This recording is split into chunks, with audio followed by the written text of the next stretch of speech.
Hinarang mo ang atake ko. Paano ito posible? Nanlaki ang mga mata ni Lan Fei, at nagambala siya saglit. Kahit na siya ay isang apprentice warrior pa, walang paraan na mapipigilan ni Yun Xiao ang pag-atake na kanyang pinakawalan gamit ang 120% ng kanyang lakas, lalo pa ang katotohanan na siya ay isang mandirigma ngayon. Hindi kaya nabuksan ng basurang ito ang kanyang mga chakra. Pero, bakit hindi siya nakaramdam ng kahit anong primordial chi fluctuation mula sa kanya? Hindi lang siya ang nabigla. Ang 12-12 ng mga taong nakatayo sa likuran niya ay lahat ay nakatitig sa eksena ng may dilat na mga mata, ang kanilang mga paa ay nakaugat sa lupa. Napalunok ng isang bibig ng mainit na dugo na umaagos sa kanyang lalamunan, si Yun Xiao ay napabuntong hininga at sinabing, haha. Ito ay kasiya siya. Matagal na panahon mula noong ako ay lumaban ng buong lakas. Bagamat ang aking kasalukuyang sitwasyon ay medyo kakaiba, ang iyong pag-atake ay talagang kasiya siya. Hayaan mong bigyan kita ng ilang karagdagang mga payo. Ang yabang kaya, galit na galit si Lan Fei kaya namula ang kanyang leeg. Galit na galit, pinigilan niya ang pagkabigla sa kanyang ulo at itinaas ang kanyang espada. Ang isang stream ng primordial chi ay namumulaklak sa talim habang siya ay tumalon pasulong at ibinaba ang espada. Dumaan sa Cloud Slash, isang martial technique. Ito ang sekretong martial technique ng Lan family, ang passing cloud sword technique. Ang mga mata ng mga nasa likod niya ay napuno ng pagkabigla, at si Du Feng ay nasa sabik kaya napasigaw siya sa matinis na boses, ang espada ay gumagalaw na parang dumaraan na ulap. Ito ang passing cloud sword technique. Patay na ang batang ito. Hindi tulad ng mga karaniwang nakikitang martial technique, ang passing cloud sword technique ng Lan family ay maaari lamang linangin ng mga mandirigma. Habang tinuturok ni Lan Fei ang kanyang primordial chi, ang espada ay agad na kumikinang na parang araw, napakaliwanag na walang makatitig dito. Palagi niyang nililinang ang pamamaraang ito mula noong siya ay isang peak-level apprentice warrior. Ngayong nakagawa na siya ng pambihirang tagumpay at naging isang mandirigma, sa wakas ay mailalabas na niya ang lahat ng kapangyarihan nito. Ang kanyang kumpiyansa ay tumaas kaagad nang gamitin niya ito. Isa na akong tunay na one-star warrior ngayon. Tingnan natin kung paano mo haharangean ang pag-atake ko. Ang passing cloud sword technique ay binibigyang diin ang paggalaw ng espada tulad ng mga ulap na dumaraan, nang hindi nakaharap, upang ang hampas ay mapunta sa target gaya ng nilayon. Ano ang ginagawa mo? May hawak kang isang kumikinang na espada na parang kandila. Hindi ko magawa. Sinabi ko na ito ang passing cloud sword technique kung hindi mo ito isisigaw. Ang komento ni Yun Xiao ay labis na ikinagalit ni Lan Fei na halos maubos siya ng dugo. Tama na ako sa kalokohan mo. Mamatay ka na. Ang kumikinang na espada ay laslas pababa at lalamunan na sana si Yun Xiao nang bahagya niyang itinaas ang kanyang espada at itinutok ito ng basta-basta. Bilangin ang iyong sarili na mapalad na magkaroon ng aking payo, sabi niya. Isang malutong na ingay ang umalangaw-ngaw, at ang nakakabulag na kinang ay agad na nawala. Pagkatapos, isang itim na espada ang lumipad na sumisipol sa hangin at tumama sa kisame ng may putok. Isang mahinang daloy ng primordial chi ang sumugod sa talim sa katawan ni Yun Xiao. Malamig siyang ngumuso sa kanyang puso at inikat ang katawan sa kakaibang pose. Isang matinding sakit ang naghugas sa kanya sa susunod na sandali, ngunit sa lalong madaling panahon ay natunaw sa ilalim ng pose. Natahimik ang buong kwarto. Nakaugat si Lan Fei sa lupa, nakatingin ng walang laman sa kanyang mga palad na napunit, kaya hindi niya nakita ang paa ni Yun Xiao na paparating. Ang tanging naramdaman niya ay isang matinding sakit sa kanyang dibdib, at pagkatapos ay siya ay natamba na lumilipad pabalik, umuubo ng dugo sa daan. Paano ito posible? Nanlamig ang isipan ng lahat habang nakabuka ang kanilang mga bibig at naramdaman ang paninigas ng lahat ng kalamnan sa kanilang leeg. Samantala, ang ulo ni Lan Fei ay ganap na blanko. Hanggang sa nakaramdam siya ng lamig sa kanyang pandiya ay nakita niya si Yun Xiao na may hawak na espada sa kanyang harapan, na may matalas na talim na wala pang 3 pulgada mula sa kanyang pagkalalaki. Napagtanto na siya ay ganap na matatapos kung bahagyang baluktutin ni Yun Xiao ang kamay, ang kanyang mga binti ay nanginginig sa takot habang siya ay umungol sa parehong pagkabigla at galit. Ikaw? Anong ginagawa mo? Naglakas loob ka ba talagang hawakan ako? Ang mga mata ni Yun Xiao ay kumikislap sa pang-aalipusta habang sinabi niya ng may pang-aalipusta, "Oh, I dare not." Takot na takot ako. Ang iyong suntok ay nagpamanhid sa aking mga braso, at nag-aalala ako na hindi ko mahawakan ang espada. Kita mo, ang aking kamay ay nanginginig ngayon. Parang nakikisabay sa kanyang mga sinabi, nagsimulang manginig ang kanyang kanang kamay. Pabalik-balik ang talim sa harap ng pandiya ni Lan Fei, na naging sanhi ng matinding panginginig ng kanyang mga binti habang napuno ng amoy ng ihi ang hangin. Hindi. Alisin mo ang espada, sigaw niya habang halos umiiyak. Lumayo ka, nanlamig ang mga mata ni Yun Xiao.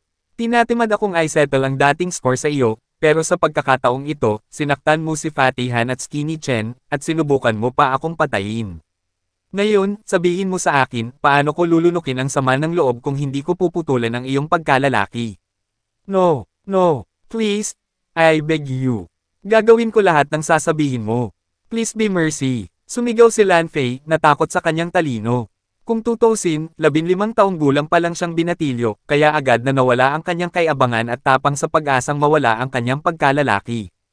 Ang 12 ng mga mag-aaral na naruroon, masyado, ay pawang mga bagets ng antas ng baguhan na mandirigma.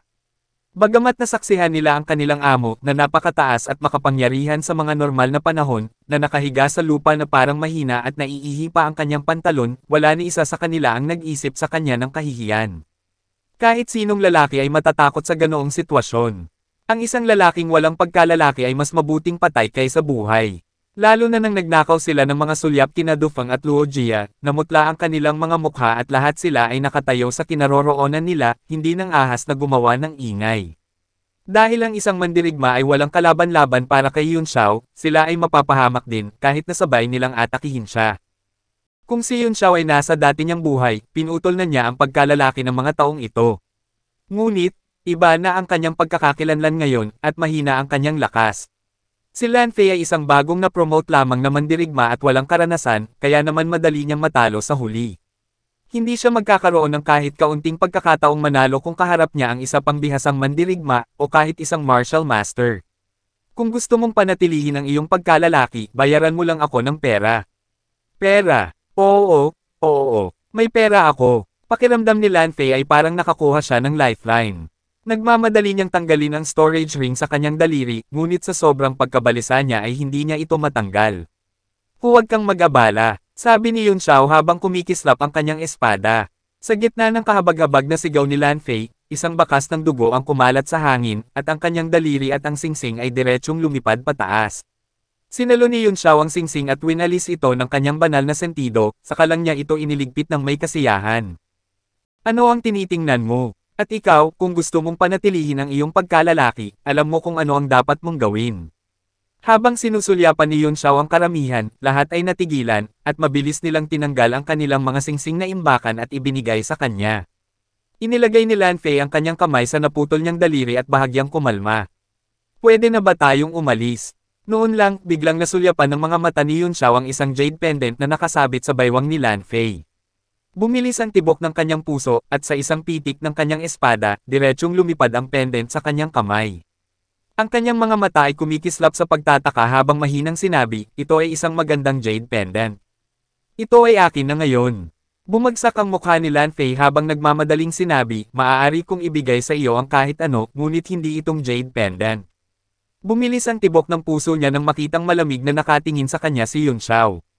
Ito ang protective jade pendant na ipinasa mula sa henerasyon hanggang sa henerasyon sa aking pamilya, paliwanag niya sa takot. 5 lang sila, bawat isa ay itinatago ng pangunahing miyembro ng pamilya Lan, walang iba kundi isang simbolo ng katayuan. Wala itong silbi sa iyo, ngunit napakahalaga sa akin. Sa sobrang pagkabalisa niya ay natatakpan ng malamig na pawis ang kanyang noo. Kung mawawala sa kanya ang bagay na ito, siguradong balatan siya ng kanyang pamilya ng buhay. Nanlamig ang mukha ni Yun Xiao habang itinaas ang espada at sinabing, ang kanilang mga gamit ay napakakaunti, hindi sapat para bilhin ang kanilang pagkalalaki. Maaari kong ibalik sa iyo ang pendant, ngunit puputulan ko ang kanilang pagkalalaki. O, ibigay mo sa akin ang pendant, and they can live with their manhoods, it's up to you. Ang grupo ng mga teenager ay natakot, at lahat sila ay tumingin ng balisa kay Lan Fei. Lubhang hindi magandang tingnan ang mukha ni Lan Fei. Ayon sa kanyang puso, ang kanyang jade pendant, syempre, ay mas mahalaga. Ngunit, ang 12 ng mga tao na sumunod sa kanya dito ay mga anak ng mga pamilyang naka-attach sa Lan family, at ang ilan sa kanila ay direktang mga inapo. Kung pipiliin niya ang jade pendant at dahilan upang putulin ni Yun Xiao ang pagkalalaki ng mga taong ito, malamang na hindi na niya may angat muli ang kanyang ulo. Boss! Hindi napigilan ni Shang Guanqing na mapasigaw nang makita niyang nag-aalangan si Lan Fei. Na may galit na galit sa mukha, sa wakas ay sinabi ni Lan Fei sa malalim na boses, bagaman ang jade pendant na ito ay napakahalaga sa akin, ito ay walang halaga kumpara sa aking mga kapatid. Let's go! Kumaway siya ng kamay, sinusubukan ang kanyang makakaya upang magmukhang walang pakialam. Gayunpaman, parehong basa ang kanyang pandiya at pantalon, at ang kanyang mukha ay namumula sa sobrang hiya. Pisuring pa rin. Isang kislap ng hangarin sa pagpatay ang sumilay sa mga mata ni Yun Xiao habang ibinaba niya ang kanyang espada mula sa gilid. Isang sinag ng malamig na liwanag ang tumagos sa hangin na parang kidlat na nakaturo ng diretso sa lalamunan ni Lan Fei. Sa kanyang sindek, nalaman ni Lan Fei na siya ay kinulong ng isang halos nakikitang nakamamatay na hangin na hindi niya maiiwasan, at ang nagyayelong malamig na hangin ay direktang tumagos sa kanyang katawan. Sa unang pagkakataon sa loob ng 15 taon, tunay niyang naramdaman ang kamatayan. Napasigaw siya sa takot at inabot ang isang kamay sa tagiliran niya na halos likas. Nang hindi nag-iisip, niyakap niya si Shang Guanqing, na pinakamalapit sa kanya, at kinaladkad siya sa harapan niya.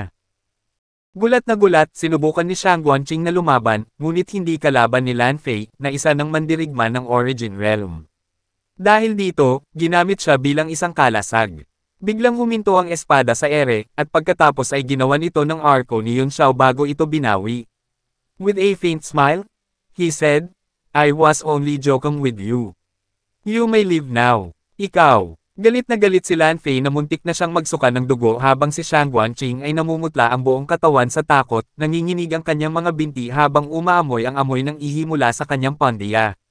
Nagdilim ang mukha ni Lan Fei nang makita niya si Shang Guanqing na nakatingin sa kanya na may malungkot na ekspresyon, yumuko ang kanyang ulo at hindi umimik. Nahalos sumabog ang puso niya sa galit.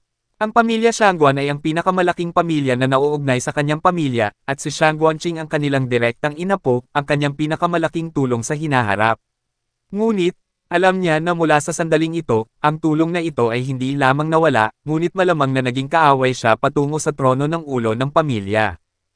Walang lakas ng loob na magsalita, nagmamadali siyang lumabas ng dormitoryo ni Yun Xiao, nagliliyab sa galit ang kanyang mga mata. Ayaw niyang magtagal dito ng isa pang minuto. Ang mga sumunod sa kanya dito ay nagtikom ng kanilang mga bibig habang sila ay umalis pagkatapos niya na nakayuko ang mga ulo. Inilabas ni Yun Xiao ang jade pendant at pinagmasdan ito saglit bago siya masayang sinabi, Great, ito talaga ang 5-colored Divine Air Stone. Pagkatapos, iniligpit niya ang pendant at tumangala sa kisame habang ninisyan, It's about time for you to show yourself after looking for so long. Pagkatapos ng ilang paghinga, isang ingay ang umalangaw-ngaw mula sa kisame habang si Jierong, nakasuot ng itim na damit, ay bumaba. Nang bumagsak siya sa lupa, tinitigan niya si Yun Xiao ng masalimuot na tingin, puno ng hindi makapaniwala ang kanyang mga mata. Nag-enjoy ka ba? Nakuha mo na ba lahat ng gusto ko? Mahinang sabi ni Yun Xiao. Nagsuot ng seryosong ekspresyon si Jierong. Ngayon lang niya nasaksihan ang lahat, gayunpaman, hindi niya masabi kung paano natalo ni Yun Xiao si Lan Fei. Siya ay orihinal na binalak na pumuslit dito at pigilan muna ang bagets na ito bago pilitin ang lunas. Pero ngayon, naglakas loob siyang hindi gawin iyon. Bagamat siya ay isang mid-tier warrior, wala siyang kahit kay-titing na kumpiyansa na talunin si Yun Xiao, lalo pa ang paghuli sa kanya ng buhay. 6 na set lang ang naipon ko. Kaya lang, ang ilan sa mga halamang gamot ay napakabihirang, kaya 6 na set lang ang nakita ko kahit na hinanap ko na ang buong Alchemist Association. 6 sets. Fine, give them to me now. Ngayong si Yun Xiao ay may 5 kulay na Divine Air Stone, ang kanyang pagkakataon na maalis ang pagkakabare sa kanyang mga meridian ay halos 100%, kaya siya ay nasa mabuting kalooban. Itinuro sina Hanbei at Chenzin, na nakahiga pa rin sa lupa, sinabi niya, pagalingin mo muna silang dalawa.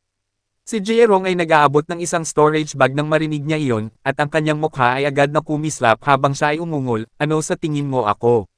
Sa tingin mo ba ay maaari mo akong utusan kung gusto mo? Malamig na tinitigan siya ni Yun Xiao at sinabing, kung hindi ka masaya, pwede ka nang mag-scram. Galit na galit si Jierong kaya namamanhid ang kanyang anit.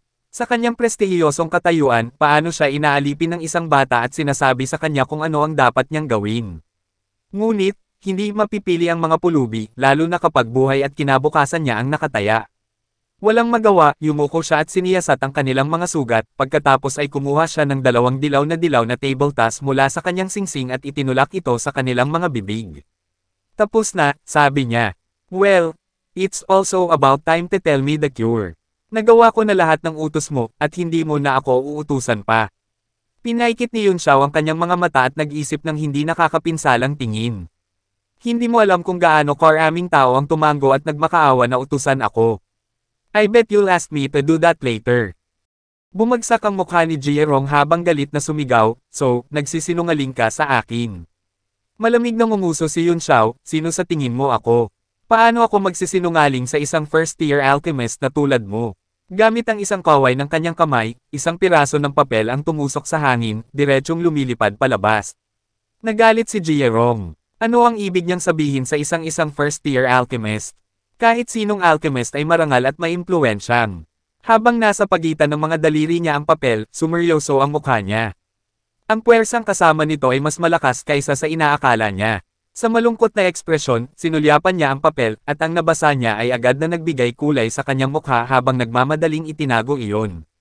Bagamat hindi siya makatitiyak na ang nilalaman ng papel ay tumpak sa kanyang kaalaman, halos masasabi niyang hindi nagsinungaling si Yun Xiao sa kanya.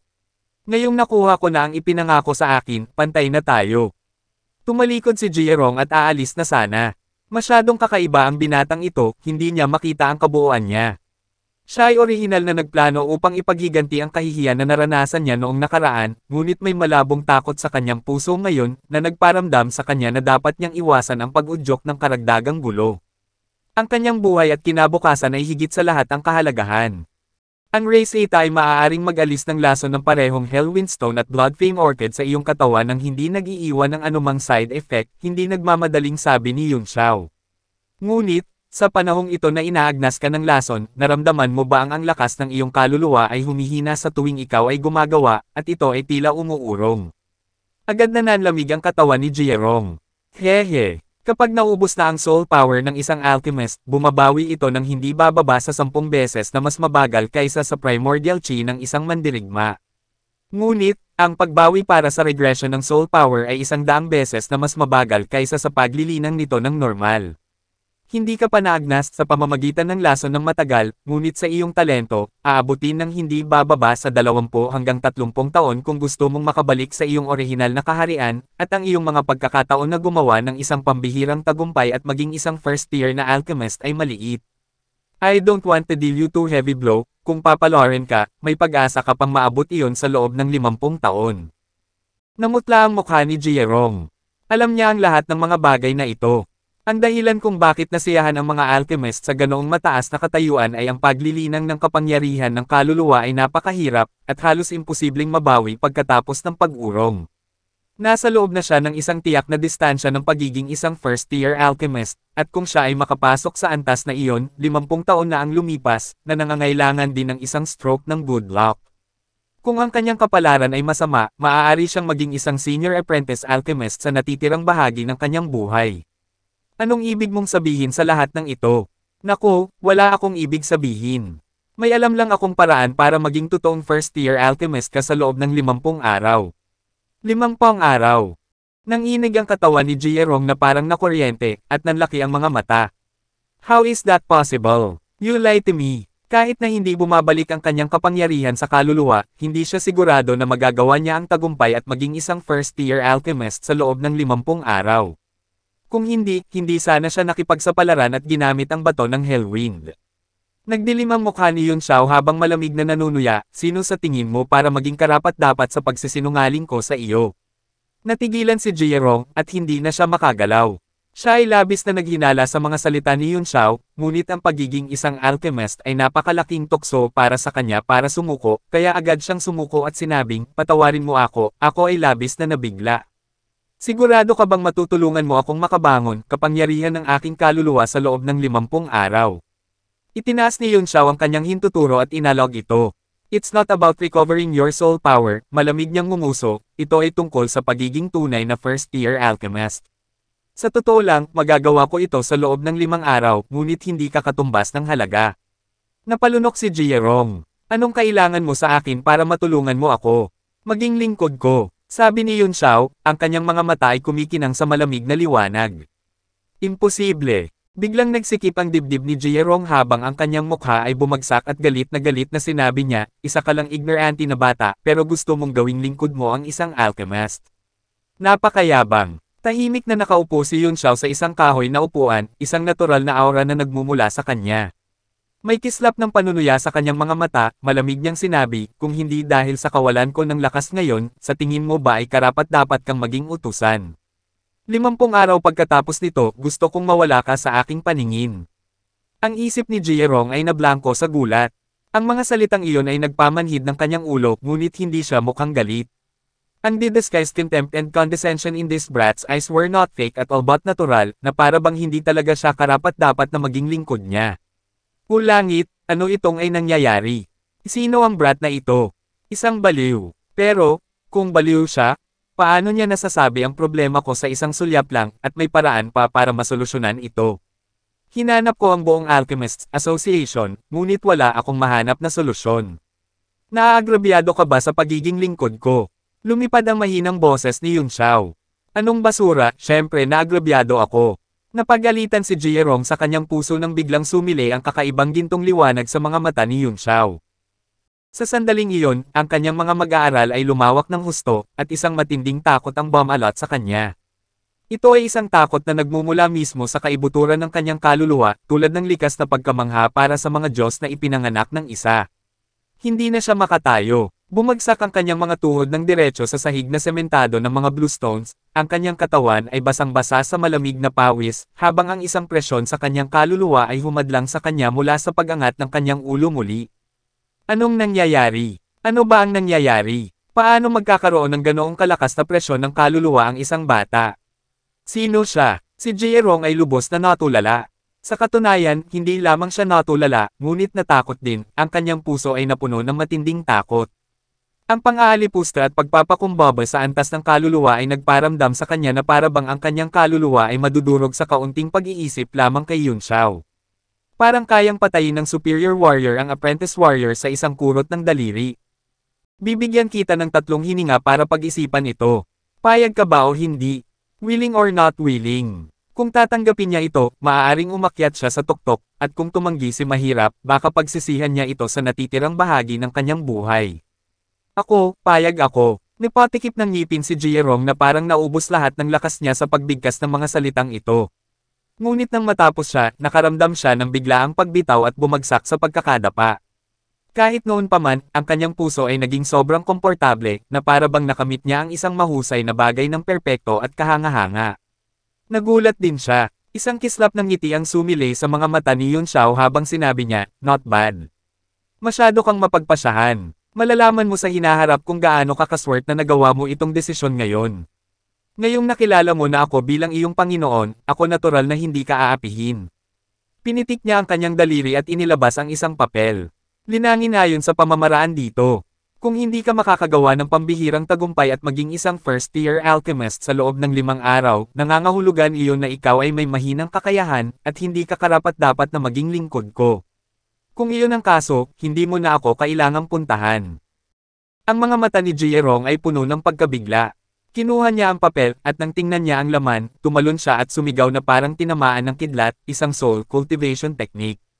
It's nothing but the trashiest soul cultivation technique, bahagyang bumantong hininga si Yun Xiao at walang pakialam na sinabi, ngunit sapat na iyon para mabalik ka sa iyong mga paa sa loob ng 5 araw at maging isang first-tier alchemist.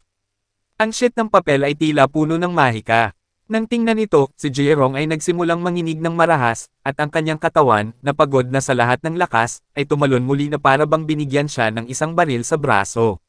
Sa sobrang excitement sa magkabilang mata, sinabi niya, "Isang soul cultivation technique, hindi ako makapaniwala na ito ay isang soul cultivation technique. Mas master, totoo ba ito?" Pinilit niyang bigkasan ang salitang master, ngunit nang sabihin niya, ang matinding hinaing at kahihiyan na naramdaman niya sa kanyang puso ay agad na naglaho, na walang naiwan kundi excitement. Kumunat ang noo ni Yun Xiao. "Tawagin mo na lang akong young master yon."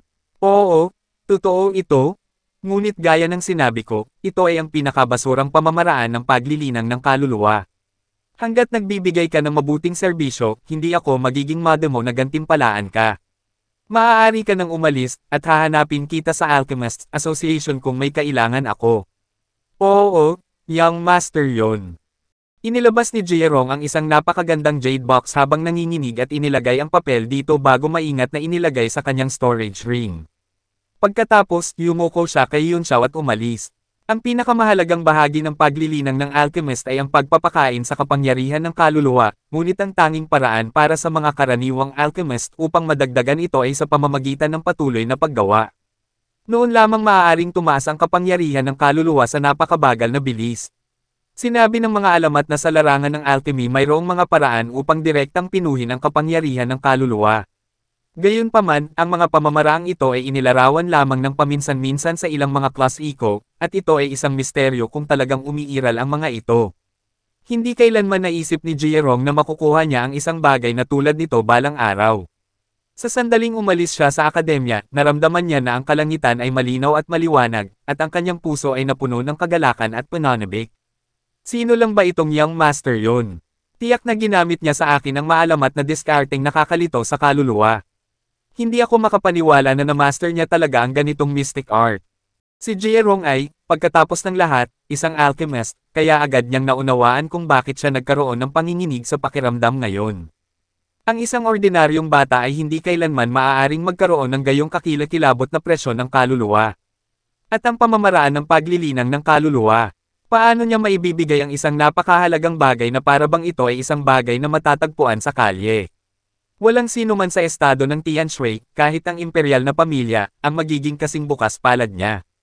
Anyway, with this technique alone, hindi kawalan para sa akin na maging lingkod niya sa loob ng ilang taon. Nagsimulang magbalanse ang kanyang isipan, at naramdaman pa niya na nakakuha siya ng malaking bentahe. Ang halaga ng bagay na ito ay hindi nasusukat. Maging ang buhay niya ay malalagay sa panganib kung malalaman ito ng iba. Kaya naman, nag-ingat siyang itago ang sarili habang nagmamadaling bumalik sa Alchemist Tower.